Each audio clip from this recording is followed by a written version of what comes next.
বিসমিল্লাহির রহমানির রহিম। আসসালামু আলাইকুম। লাইলাতুল কদর তথা কদরের রাত একটি মহিমান্বিত রজনী। এ রাতে সাধ্যমতো ইবাদত করা এবং পাপ মোচন করিয়ে নেওয়ার জন্য যে সুযোগ আল্লাহ তাআলা আমাদের দান করেছেন তার জন্য আমরা কৃতজ্ঞ। একজন মুমিন যেভাবে বছরব্যাপী রমজানের অপেক্ষা করে তেমনি কদরের রাতের প্রতীক্ষায় ব্যাকুল থাকে। আজকের ভিডিওতে আমরা কদরের রাতের ফজিলত ও করণীয় সম্পর্কে তুলে ধরব ইনশাআল্লাহ। লাইলাতুল কদর অর্থ মর্যাদার রাত্রি অথবা মহিমান্বিত রজনী। আল্লাহ তাআলা বলেন, আমরা কোরআন নাজিল করেছি বরকতময় রাত্রিতে, আর আমরা তো সতর্ককারী।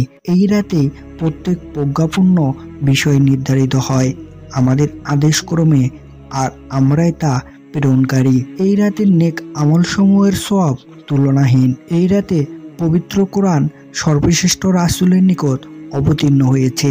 এজন্য এই রাতকে লাইলাতুল কদর বা মহিমান্বিত রজনী হিসেবে অভিহিত করা হয়। কদরের রাতে অনেক ফজিলত আছে, যেমন এই রাত হাজার রাতের চেয়ে উত্তম। এই রাতে ফেরেশতারা আসমান থেকে পৃথিবীতে নেমে আসে, ফজর পর্যন্ত শান্তি বর্ষিত হয়। এটি একটি বরকতময় রাত। লাইলাতুল কদর রমজানের শেষ দশকের কোনো একদিন বেজোর রাত্রিতে সংঘটিত হয়ে থাকে, তবে 27 রাতিকে লাইলাতুল কদর হিসেবে বেশি প্রাধান্য দেওয়া হয়। তবে যে কোনো বেজোর রাতিতেই লাইলাতুল কদর তালাশ করার কথা বলা হয়েছে। মাস একটানা ইবাদত করলে যা সওয়াব হবে তার চেয়ে বেশি সওয়াব হবে লাইলাতুল কদরের ইবাদত করলে। এই রাতে পৃথিবীর প্রতিটি বস্তু, পাহাড় পর্বত, ধূলিকণা আল্লাহর ইবাদতে ব্যস্ত থাকে।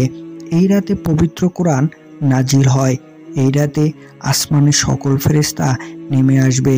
এই রাতে যদি কেউ ঈমানের সাথে ইবাদত করে আল্লাহ তার অতীতের সকল গুনাহ মাফ করে দিবেন। এই রাতকে ঘিরে কিছু করণীয়। 1.